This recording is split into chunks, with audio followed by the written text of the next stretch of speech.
All right, so I could go straight into the shed and start filming. That would give me the best light, and I would actually have the most time to film and edit and upload the video.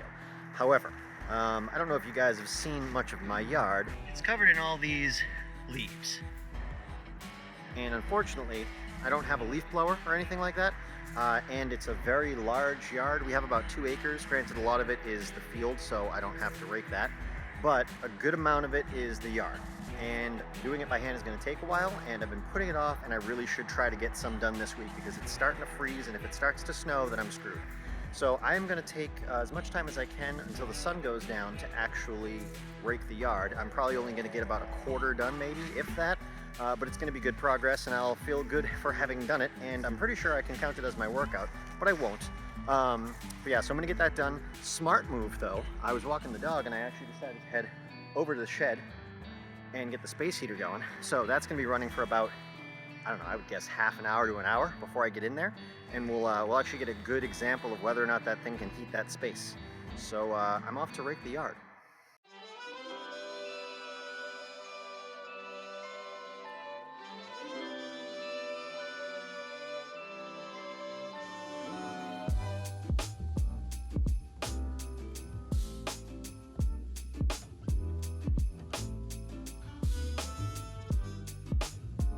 So, fun fact, if you leave the space heater on for about 30 to 45 minutes, it does have enough time to sort of heat up the shed to a okay temperature, maybe 45, 50 degrees, much better than it is outside.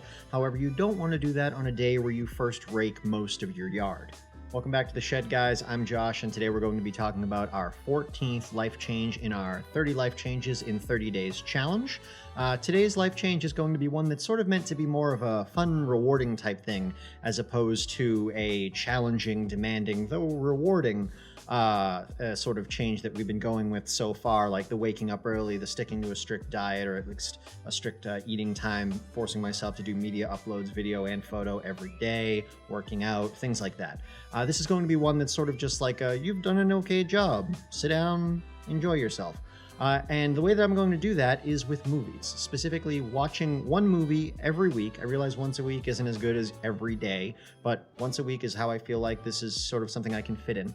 Watching a movie once a week that I've never seen before. I'm a bit of a movie buff myself. I certainly don't claim to know everything about film or cinema, but I like to study it. I like to learn about different camera techniques. I like to learn about how things were done. How did they get that shot? How did they make that lighting work? How was all of The Revenant filmed with 100% natural lighting? I don't know if you've ever seen that movie with Leonardo DiCaprio. He fights a bear. It's kind of gruesome. It's a spectacularly beautiful movie, and from my understanding, if I remember reading about it correctly, the entire film was filmed with natural lighting, and a majority of the film was filmed in the wilderness of the Midwest in the US. Like these beautiful, serene shots, like wide shots of tree lines and rivers and mountaintops and sunrises over like open plains. I have no idea what kind of lenses and what kind of preparation it took to get those shots, because you can't make the sunrise.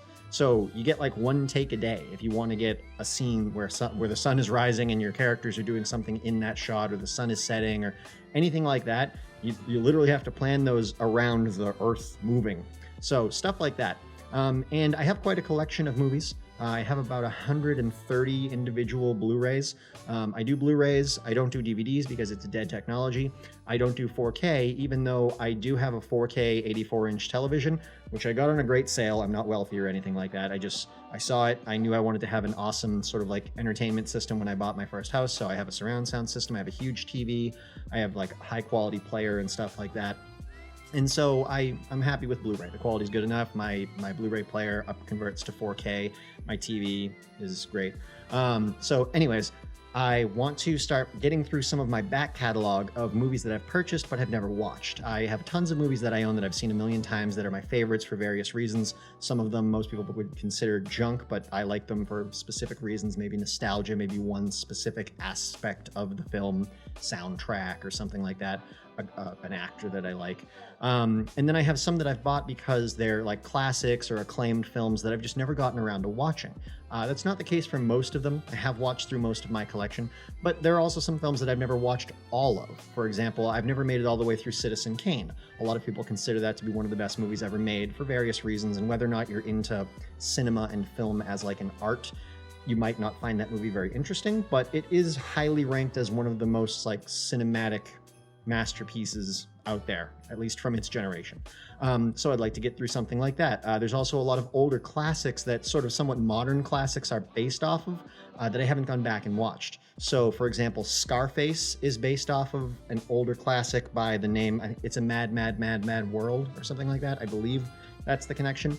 So some older like 1940s, 50s, and 60s movies were the inspiration for some much more popular 70s, 80s, and 90s movies. And so I would like to go back and watch those, as well as some of those 70s and 80s and 90s movies that I haven't seen. And so that's what I plan on doing. One movie a week. I just want to sit down, enjoy myself, watch through it, and sort of build my catalog of movies and films that I've seen. I really like sort of studying them. I'll usually watch it once to enjoy it, and then I'll go watch some reviews on it and see people that really know a lot about cinema and film pointing out specific things in the movie that make it really special. Like the reason this is considered a classic is because of the way the camera is worked, or the way the audio or the soundtrack matches the feel of the movie, or the acting or the script or the uniqueness of the storyline, all those things. And I might not pick up on them on my own, but I'll certainly like take somebody's advice about it and then go watch the movie again and try to get a feel for what it is that they were so impressed by. Yeah, it's a lot of fun for me. So that's what I plan on doing, one movie a week from this week going forward. I'll probably keep that going for a while because there's plenty of movies that I want to watch, and watching movies is always fun.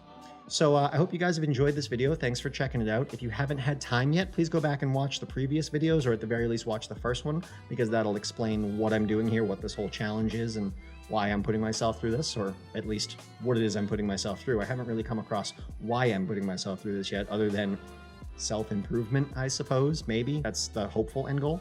Yeah, and if you haven't yet, go down below this video and subscribe. I apologize, my mouth is like sticking because it's so cold. I turned the space heater off because I was hot, and now the sweat and the cold is getting to me. So if you haven't yet, go down below and subscribe. Make sure that your notification bell is turned on, so you gotta have those little wiggly lines around it, otherwise you won't really be notified. The non-wiggly bell is basically useless. It's a joke that YouTube put out there to offend people that make videos, I think.